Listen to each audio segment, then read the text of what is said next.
Sid Meier's Civilization is a legendary turn-based strategy video game series. There are 6 main games in the series for now. In this video I'm gonna tell you about each one of them, and we will take a look on the Civilization history.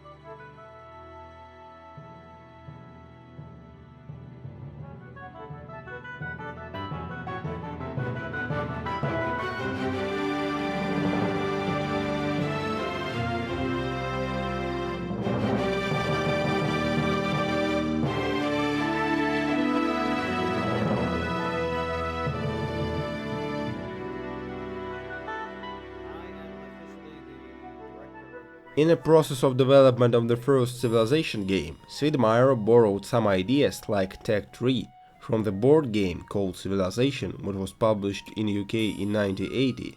In 2002, however, a board game based on a video game was released. Civilization started off as a real-time strategy game, then Sid Meier decided to make it turn-based, but with some amount of time on every turn. This idea was abandoned, and Civilization became completely turn-based. Believe it or not, but originally there was a fall of civilization concept. So what is this? At some point of the game, different for each nation I believe, player's country will be completely destroyed by the game, no matter what. Can you even imagine this? You building up your country for decades, and then… oh well, game over, try again. But Sid Meier also removed good things, like multiplayer, because he just not believed that online play will work well with such game like a Civilization. Sid Meier's Civilization was released in 1991 for Microsoft DOS. In a game you take the role of the ruler of one of the civilizations. Your main goal? Destroy other nations. Or you can win a space race by reaching Alpha Centauri. Yeah, first Civilization is not really about being civilized. Diplomacy is not an option here. This was the idea of Sid Meier, by the way. He thought that would make gameplay more competitive and more interesting for the players. But still, it's not just about war, it's about micromanagement too. You need to explore lands, build cities, make land improvements, build units, buildings and even world wonders. Sid Meier's Civilization has been called one of the most important strategy games of all time. In 1992, the game was reviewed as 5 out of 5 stars. Civilization won many different awards and suddenly became very popular among players. The success of the first game made it possible to create another one, so let's take a look at this. Civilization 2 was first released in 1996 for PC, and later it was ported to other platforms like Sony PlayStation. Civilization 2 is similar to the first Civilization with some changes to different game aspects. Graphics were greatly improved, it has changed from top-down view to isometric representation. Moreover, now the game was featuring clickable units and movable windows. The artificial intelligence was improved upon as well, including the elimination of most random events by now making the computer player go through the same production requirements as the human player. Give me more soldiers, noble leader, that they may sheathe their swords in the beating hearts of our enemies! One memorable element in the game is the ability to consult the High Council for advice. The council consists of film clips of actors portraying advisors in the areas of the military, economics, diplomacy, science, and the people's happiness.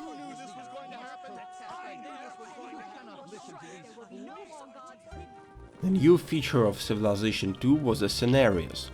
While in the first Civilization you can only play on random map or Earth map, in Civilization 2 you can play on pre-made scenarios, featuring custom maps and rules. In original game there was only 2 scenarios, Rome and World War II. More scenarios were added with the release of expansion packs. The first one, Conflicts in Civilization, and the second one, Fantastic Worlds. Later, the original game was re-released as Civilization 2 Multiplayer Gold Edition. which bundled both prior expansion packs and added options for network and hot seat play. Civilization II: Test of Time was released in 1999. This is a game similar to the Civilization II, but Test of Time's central innovation was the addition of multiple maps, graphics improvements, and the inclusion of 2 campaigns concerning science fiction and fantasy themes. Civilization III followed the basic gameplay structure of the previous games, but still, there's a lot of new features that make the game much more convenient and much more balanced.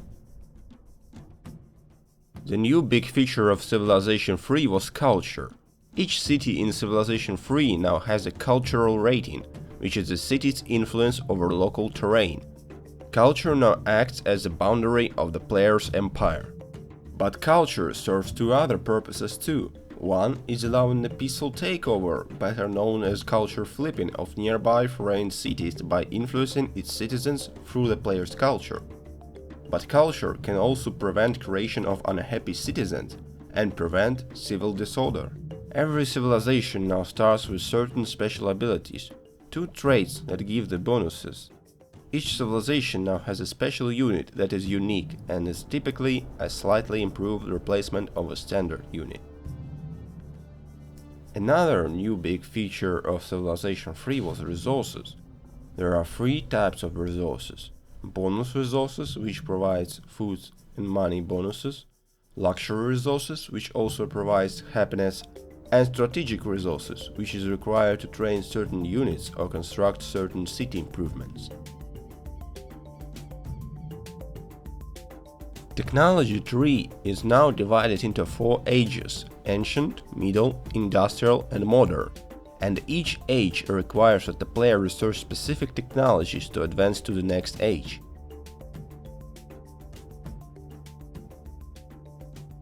There are several ways to win the game, some of which recur from the previous Civilization games. Conquest victory achieved by destroying all other civilizations. Domination victory achieved by controlling 2/3 of the world's land and population. Cultural victory achieved when either one city the player controls has 20,000 or more culture points, or if the entire civilization meets a certain threshold. Diplomatic victory achieved by winning the elections of United Nations Secretary. And just as in the previous 2 games, you can send a spaceship to Alpha Centauri to win the game. 2 expansion sets have been published for Civilization III: Play the World and Conquests. Play the World adds multiplayer capabilities, and it adds 8 new civilizations to play and some new units to the original release. And Conquest also offers 9 historical playable scenarios. Upon release, the reaction to Civilization III was very positive. It won several Game of the Year awards. By 2003, the game had sold 2 million copies. Civilization IV was a fundamental reinvention of the franchise. All the basic concepts from Civilization are still here, but many of the more obnoxious or troublesome elements have been greatly improved upon. The first thing you will see is that the game is now built on a full 3D engine. This engine allows players to zoom smoothly from world map levels down to features in individual cities. Generally, all visuals were greatly improved. More emphasis has also been put on sound design. Game soundtrack now features composition of medieval, Renaissance and classical origin, but also self-composed pieces. Each leader now has a unique piece of music played during diplomacy. Narrative voice acting is provided by Leonard Nimoy, who reads a quotation related to technology, then it is discovered. Combat was totally overhauled. Now units no longer have separate attack and defense values. Instead, they have a base strength that is increased or decreased depending on the situation. The unit's strength also affects how much damage it can do. Instead of generic increases in rank, units gain specific types of combat experience, such as bonuses against specific types of enemies, or abilities like faster movement in forests. In total, there are 41 different types of combat promotions.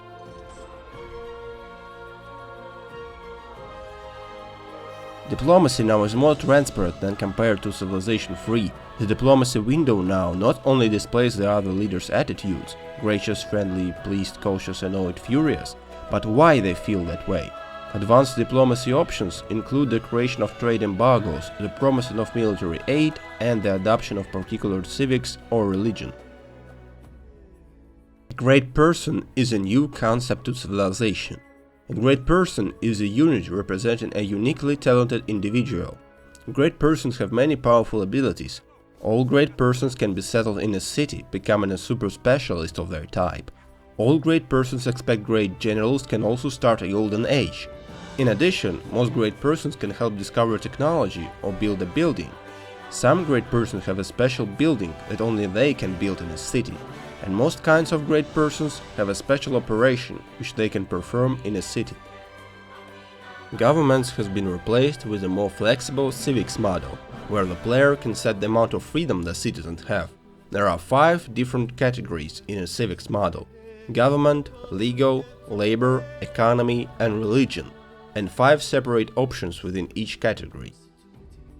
The concept of separate religions is new to civilization.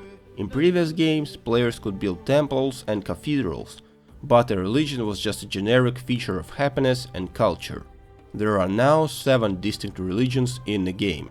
There are no bonuses or traits specific to any religion. Expect that each religion is tied to a specific technological advance. If a player is the first to discover a certain religion on a tech tree, they can found the new religion. The player can then build monasteries and train missionaries to spread their religion to other cities. 2 expansion packs were released for Civilization 4. Warlords, released in 2006, and Beyond the Sword, released in 2007. Warlords offers many additions to Civilization 4, including vassal states, new civilizations, new leader traits, new units, new wonders, unique buildings for every civilization, and new scenarios. Beyond the Sword focuses on adding content to the in-game time periods following the invention of gunpowder, and includes more general content such as new scenarios, new civilizations, and new leaders. Beyond the Sword also includes features like corporations, espionage, and random events. Moreover, in 2008, Civilization 4 Colonization was released. It is a successor of 1994 Colonization, but on Civilization 4 engine. Civilization 4 received generally positive reviews. Critics praised not only the improvements in the turn-based strategy genre that carried over from other installments in the series, but also noted the game's more advanced 3D computer graphics, difficult AI opponents, and multiplayer feature.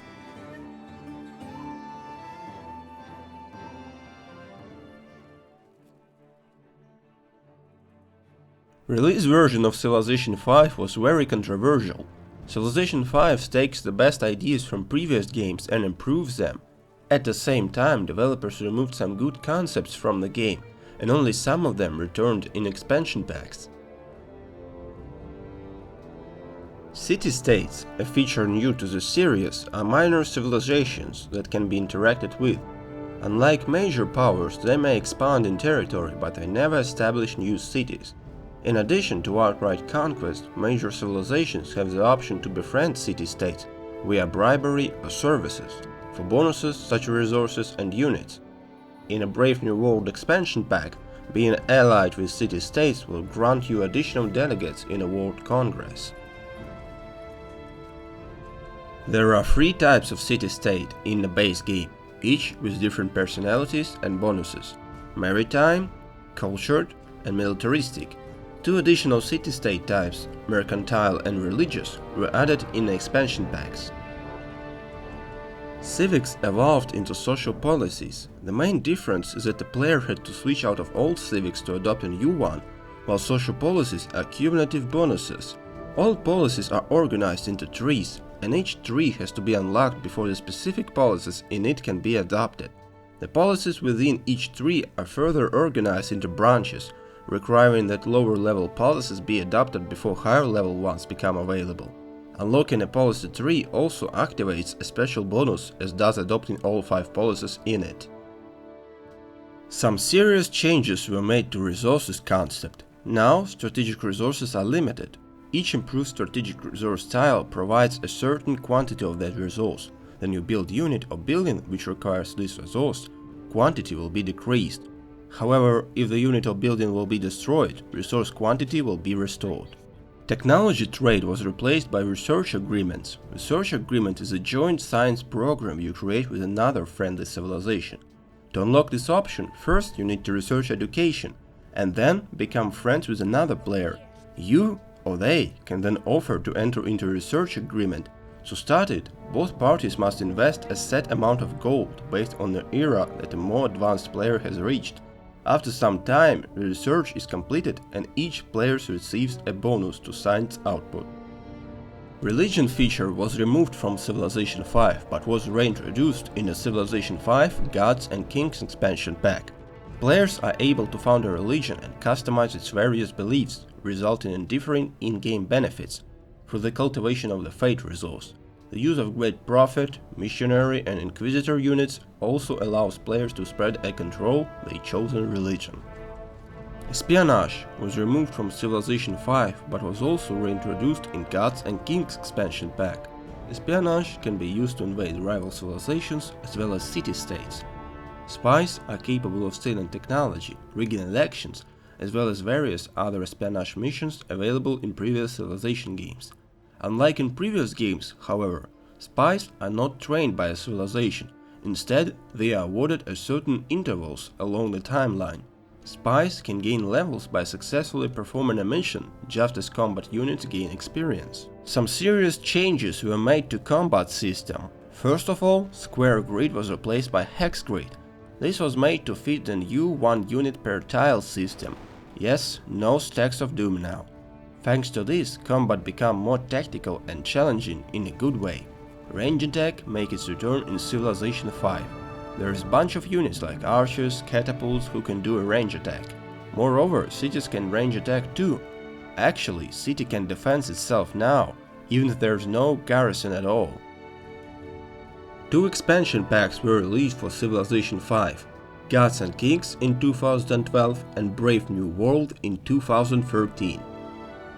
Gods and Kings includes new units, new buildings, new wonders, new eras and new playable civilizations.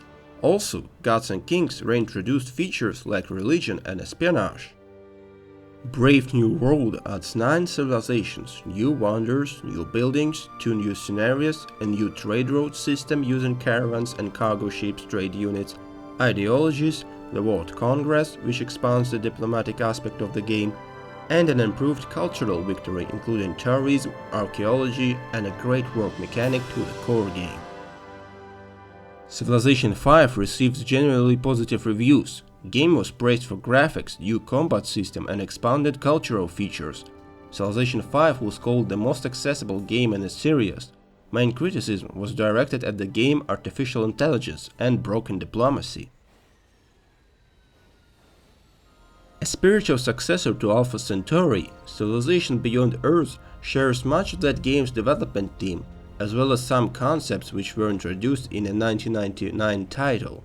The game's setting is unique to the Civilization series, in that it takes place in the future with mankind traveling through space and founding colonies on planets, after Earth becomes uninhabitable due to undescribed disaster, known as a Great Mistake. In Beyond Earth, players can choose from anything they want at the game startup, from the one who sponsored the expedition, to anything they brought to the new world, allowing players to create a customized civilization of their own.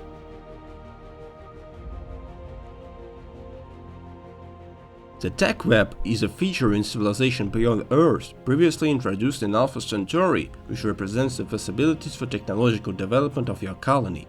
Unlike previous Civilization games, which featured linear tech trees, the Tech Web branches off radially in several directions. Affinities, as stated in the game, are overarching philosophies on human advancement that shape player technological advancements. There are 3 available affinities to choose from in the game: harmony, supremacy, and purity. Most game systems are affected by your affinity levels. Buildings, units, satellites, covert operations, even some strategic resources are the preferred resource to some affinity. This means that affinities will not only bring you a set of bonuses, but they will shape your entire colony, its development, and even your strategies. Civilization Beyond Earth has 5 unique victory types. Unlike in previous Civilization games, the paths to victory are part narrative. Because Civilization Beyond Earth takes place in the future, the developers made each victory path come with various quests to help tell the narrative. These are mini goals towards winning the game and help the player learn playstyles or offer choices towards affinities. Civilization Beyond Earth's Rising Tide is the first expansion pack released for Civilization Beyond Earth in 2015. In addition to new factions, biomes, and units, the major new features in this expansion include a brand new diplomacy system, expanded aquatic gameplay, expanded exploration options, and hybrid affinities. Civilization Beyond Earth received positive reviews. The game was praised for new affinity system, overhaul of the technology system, and rewarding quests. However, the game was heavily criticized for passive AI, lack of the improvement over the game's predecessor, and broken diplomacy system. Nevertheless, I am sure after some patches and another expansion pack, the game will become a worthy successor of Alpha Centauri. Civilization is one of the best turn-based strategy video games of all time. Since 1991 to this day, Civilization continues evolving in many different ways. Every game of the series was something new, something really different. But in the process of this evolution, Civilization was able to preserve basic gameplay for which we love the series. I am sure there will be more great games in this series.